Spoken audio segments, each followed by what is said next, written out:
ating bansa, maraming nagkatipon. Pero hindi yung tulad ng sinabi sa Hebreo 25, 10:25 na banal na pagkatipon po. No. Ngayon, mas higit itong bigyan ng pansin, lalo na sa mga kaanak-anak ng Panginoon, na sa araw na ito, sinabi sa Espiritu, ako sa araw ng Panginoon. Kaya, dinala kayo dito sa lugar na ito para maglingkod sa ating Panginoong Diyos na Ama na nagbigay buhay sa ating lahat. Ano man ang ating mga layunin sa buhay, ano man ang mga trabaho natin araw-araw, ang Panginoong Diyos na paglikha niya sa mundo, sa langit at sa lupa, sa pang-itong araw is nagpahinga siya. Kaya sinabi diyan sa kasulatan, kung ang tao ay nagpapasakop sa Panginoong Diyos, nagpahinga ang Diyos pag dating ng itong araw, tayo rin, na kanyang mga anak, dapat magpahinga rin tayo. Katulad dito, wala tayong iniintindi mga ibang trabaho, ibang mga problema.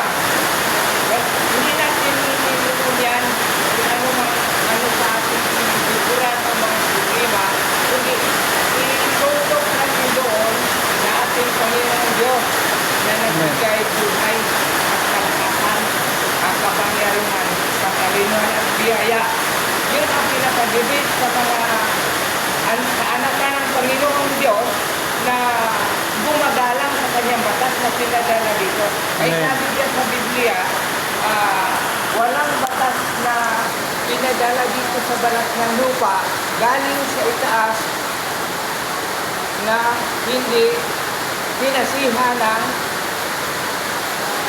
plano ng Panginoong Diyos. Amen. Kaya, sumusunod tayo sa plano sa ating buhay, sa ating Panginoong Diyos na tagapaglikha na mabay-ari ng ating buhay, kalakasan, kapangyarihan, katalinuhan at biyaya.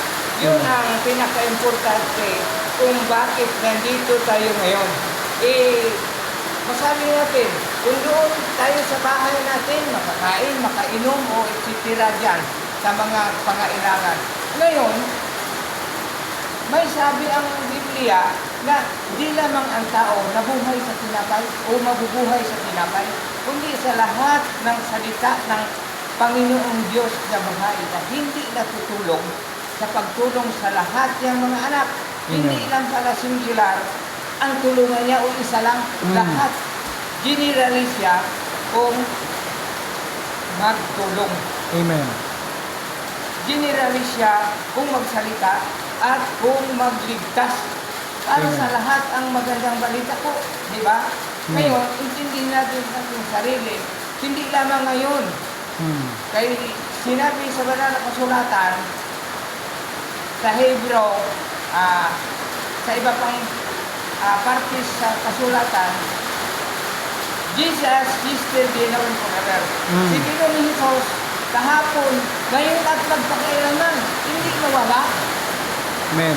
Asahan din natin na tayong mga lingkod ng Panginoon o mga kaanak ng Panginoon, sa kanyang sinabi na ako po ay kasama ninyo hanggat sa wakas.